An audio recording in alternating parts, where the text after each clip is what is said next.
So you wanted to get started with the infinite banking concept and you went through the underwriting process and lo and behold, you didn't qualify for the insurance. What next? Hi, I'm Olivia Kirk. I'm Tim Urich. We're from Tier 1 Capital, and we're here to show you how to regain control of your money.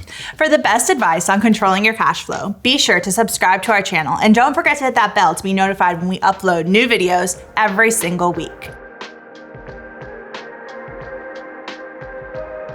Not everyone who applies for a life insurance policy will qualify. There are two pieces of underwriting that you go through to get an insurance policy. First piece is financial, where they'll look at your income and other assets to determine if you qualify financially. The second piece is medical, where they'll look at your overall health, maybe do a blood test, medical history, order your medical records to determine what the risk is of insuring your life. What is the risk of you dying on time or prematurely from an actuary standpoint? So you didn't qualify medically or maybe even financially. So what does that mean? Well, it means that the insurance company won't issue a policy on you, but that doesn't mean you can't get a policy on somebody else, maybe your wife, your business partner, one of your children, and utilize the cash value in those policies. You see, all you really want to do is be the owner of the policy so that you can control the cash value and use the cash value through the loan feature to buy whatever you want,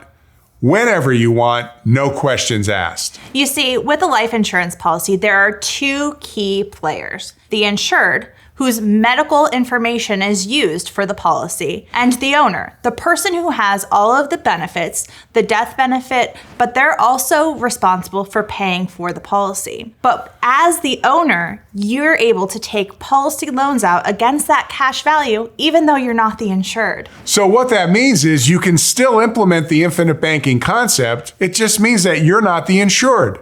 No big deal. You still own and control the policy and could, again, use it for whatever you want. So what qualifications need to be met to insure someone else? And at the time of underwriting, that's real simple. We need what is called insurable interest. Basically, you need to be able to suffer a loss from the insurance company's perspective once that insured dies. Think of it this way.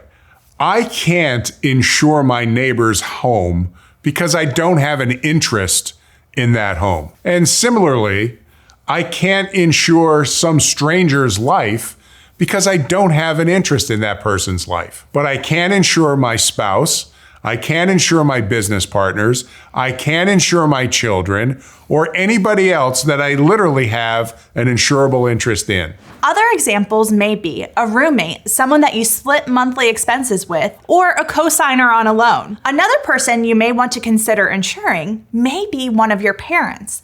You'd have insurable interest, and once they die, which statistically would be before you as their child, you would receive the death benefit. Drop us a comment down below. Let us know what ideas you have as far as who you'd be able to insure, even though you're not insurable. And keep in mind, life insurance death benefits are always received income tax-free. If you're still interested in implementing this process with a specially designed whole life insurance policy designed for cash accumulation, be sure to check out our website at tier1capital.com to schedule your free strategy session today. Also, check out our free web course to see how we put this process to work for our clients, the 4 steps to financial freedom. Thank you so much for watching our video. If you like this video, please be sure to give us a thumbs up and don't forget to subscribe. And remember, it's not how much money you make. It's how much money you keep that really matters.